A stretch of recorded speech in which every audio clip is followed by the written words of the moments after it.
Hello aspirants, आप सभी का एक बार फिर से स्वागत है लेगेसी आईएएस एकेडमी के यूट्यूब चैनल पर।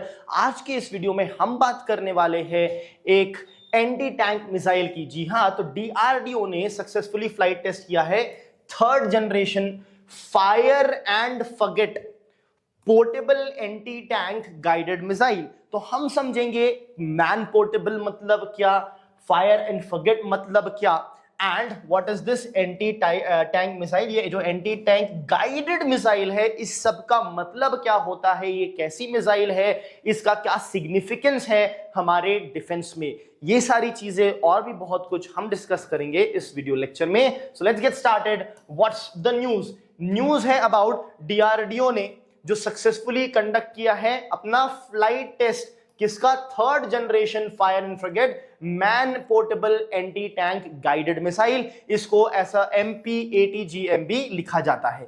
अब ये जो मिसाइल जिसे टेस्ट किया गया था, इसे टेस्ट किया गया था against a moving target. Of course against a moving target. देखिए, अगर टारगेट को आप स्टैटिक रखते हो तो वहां पे फायर एंड फॉरगेट मिसाइल का यूटिलाइजेशन आपको नहीं समझ में आएगा। वो इसलिए नहीं क्योंकि अगर आपका टारगेट स्टैटिक है, आप उस पे पॉइंट करके फायर करते हो तो कोई भी मिसाइल जाके वहां पे हिट करेगी, एक बंदूक की गोली भी जाके वहां पे हिट करेगी।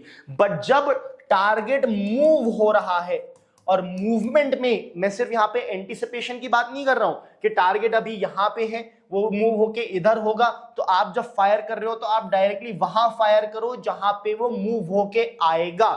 ये चीज तो आप बंदूक बुलेट्स वगैरह से भी कर सकते हो। तो यहां पे मूवमेंट का एक स्पेशल सिग्निफिकेंस है। वो सिग्निफिकेंस क्या है वो हम समझते हैं कि अगर टारगेट यहां है, मैंने इस मिसाइल को यहां पे लॉक इन कर दिया, अब जब ये और मैंने फायर कर दिया, बट जब ये टारगेट मूव होना चालू करता है यहां से यहां, ये जो मिसाइल है ये भी इसे फॉलो करती है उसी डायरेक्शन में, ताकि वो उसको जाके हिट कर सके।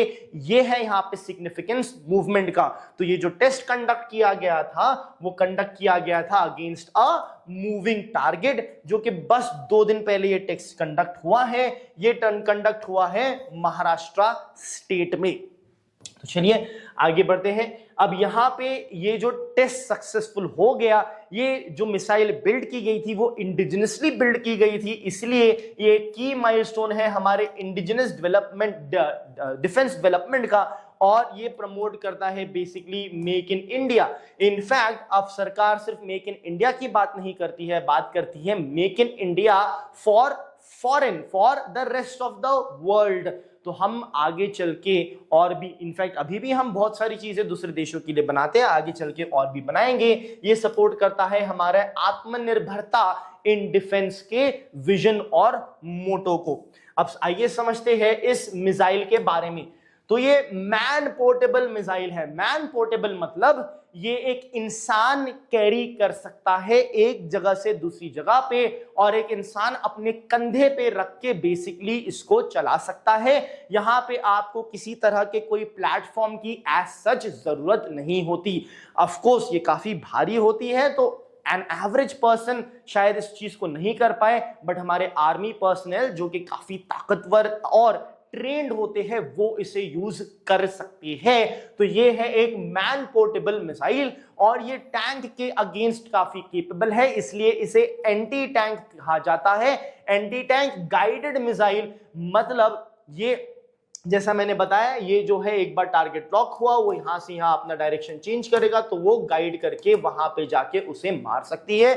ये है फायर एंड फॉरगेट कैपेबिलिटी के साथ आती है। फायर एंड फॉरगेट मतलब एक बार आपने टारगेट लॉक कर दिया, बाद में फायर करके भूल जाइए, वो उस टारगेट का पीछा करते रहेगी, इसलिए फायर एंड फॉरगेट है। आपको उसको कंटिन्यूसली कंट्रोल करते रहने की जरूरत नहीं होती है। उसके बाद अगर हम बात करें तो design for infantry level deployment. अब कभी भी मिलिट्री में होती है 2 चीज, एक होती है इन्फेंट्री, एक होती है कैवलरी। इन्फेंट्री होते हैं फुट सोल्जर्स, और कैवलरी होते हैं सोल्जर्स जो माउंटेड होते हैं, मान लीजिए टैंक पे या किसी और पर्टिकुलर व्हीकल पे। तो ये इन्फेंट्री के लिए काफी लाभदायक होगी क्योंकि ये मैन पोर्टेबल है। अब इसमें कुछ एडवांस टेक्नोलॉजीज यूज की गई है, जैसे कि एक है इमेजिंग इंफ्रारेड होमिंग सीकर। अब इमेजिंग इंफ्रारेड बेसिकली क्या होता है, आपका कोई भी टारगेट, यहां पे तो एरोप्लेन बताया गया है, मान लीजिए कोई एक टैंक भी आपका टारगेट है, तो यहां से सिग्नल पास होते हैं, वापस सिग्नल आते हैं, इंफ्रारेड सिग्नल्स होते हैं, जिससे पता लगाया जा सकता है कि ये टैंक किस तरह मूव हो रहा है। अब ये टैंक अगर इधर चले आएगा तो यहाँ पे जो सिग्नल भेजा जाएगा वो वापस नहीं आएगा, बट जो सिग्नल यहाँ पे जाएगा वो हिट करके वापस आएगा, तो पता चल जाएगा कि ये टैंक यहाँ से इधर मूव हुआ है। इस टेक्नोलॉजी का यहाँ पे इस्तेमाल किया गया है आइडेंटिफाई करने के लिए। ठीक है, next war head and target engagement. यहां पे इसका वॉर हेड एक चीज जो है बहुत इंपॉर्टेंट है। इस मिसाइल में मान लीजिए दो वॉर हेड होते हैं, एक होता है प्रीकर्सर चार्ज, या कह सकते हैं चार्ज होते हैं, मतलब 2 बार एक्सप्लोजन्स बेसिकली होंगे। जी हां, मैं उसे समझाऊंगा क्यों। यह है प्रीकर्सर चार्ज और यह है मेन एक्सप्लोसिव चार्ज। अब दोनों में फर्क क्या है, देखिए पहली बात, मान लीजिए ये आपका टारगेट है, ये मिसाइल इस टारगेट को हिट करती है। जब इसको टारगेट को ये हिट करेगी तो पहले प्रीकर्सर चार्ज जो है वो डिटोनेट होगा और ये मिसाइल इसको हिट करते हुए इसको डिस्ट्रॉय करेगी। बट होता ये है, जब आपके आर्मर टैंक्स होते हैं तो बाहर से वो लेयर्ड होते हैं, जिस वजह से अंदर के एम्युनिशन, पर्सनल, हर कोई इंसान अंदर सेव हो सकता, बचा रह जाएगा और फिर आपके ऊपर अटैक कर सकता है। तो इस मिसाइल से होता यह है कि प्रीकर्सर चार्ज जब एक्सप्लोड होगा तो ये आउटर लेयर कवरिंग जो भी है वो डिस्ट्रॉय होगी, बट फिर भी अंदर की चीजें सेव हो सकती है। इसीलिए प्रीकर्सर चार्ज के एक्सप्लोड होने के बाद मेन एक्सप्लोसिव चार्ज भी एक्सप्लोड होगा, मतलब एक एक्सप्लोजन के बाद दूसरा एक्सप्लोजन होगा। पहला एक्सप्लोजन बाहरी लेयर को डिस्ट्रॉय करेगा, दूसरा एक्सप्लोजन अंदर की जो भी सारी चीजें हैं उनको भी डिस्ट्रॉय करेगा। इसलिए मल्टी लेयर या डबल स्टेज या 2 स्टेज एक्सप्लोजंस यहां पे होते हैं, जो कि बड़ी ही इफेक्टिवली टैंक्स को डिस्ट्रॉय करने के लिए यूजफुल होते हैं। I hope that's clear. अब अगर ऑपरेशनल कैपेबिलिटी की बात करें तो जैसा कि आप देख सकते हैं यहां पे नाइट में भी इसे यूज किया जा रहा है, तो day and night operational capabilities इसकी दोनों है। क्योंकि ये इंफ्रारेड रेस की वजह से ट्रैक कर पाता है, तो इवन इन द नाइट, अंधेरे में भी ये ट्रैक कर लेगा अपने टारगेट को। ठीक है, अब हाई एक्यूरेसी, मूविंग टारगेट्स के अगेंस्ट इसकी एक्यूरेसी काफी हाई है। लॉन्च के ऑप्शंस है, ऑफ कोर्स जैसा कि हमने एकदम स्टार्टिंग के फोटो में देखा था, आप अपने कांधे पे, शोल्डर पे रख के भी लॉन्च कर सकते हो, या फिर ट्राइपॉड पे रख के लॉन्च कर सकते हो, या फिर मिलिट्री व्हीकल प्लेटफॉर्म पे भी रख के लॉन्च कर सकते हो। ऑफ कोर्स क्योंकि मैन पोर्टेबल है, आप इसको प्लेटफॉर्म पे रख के भी लॉन्च कर सकते हो। बस बात यह है कि इसको एज सच प्लेटफॉर्म की कंप्लीट नेसेसिटी एज सच कोई नहीं है, बिना उसके भी ये लॉन्च की जा सकती है। अब यहाँ पे जो इंस्टीट्यूशंस इन्वॉल्व थे उसको ध्यान रखिएगा। डीआरडीओ ऑफ कोर्स इन्वॉल्व था। अब डीआरडीओ का ही लैब है जिसे हम कहते हैं डीआरडीएल, जो कि डीआर का लैब है, जो कि हैदराबाद में है, जहां पे ये बेसिकली बनाया गया।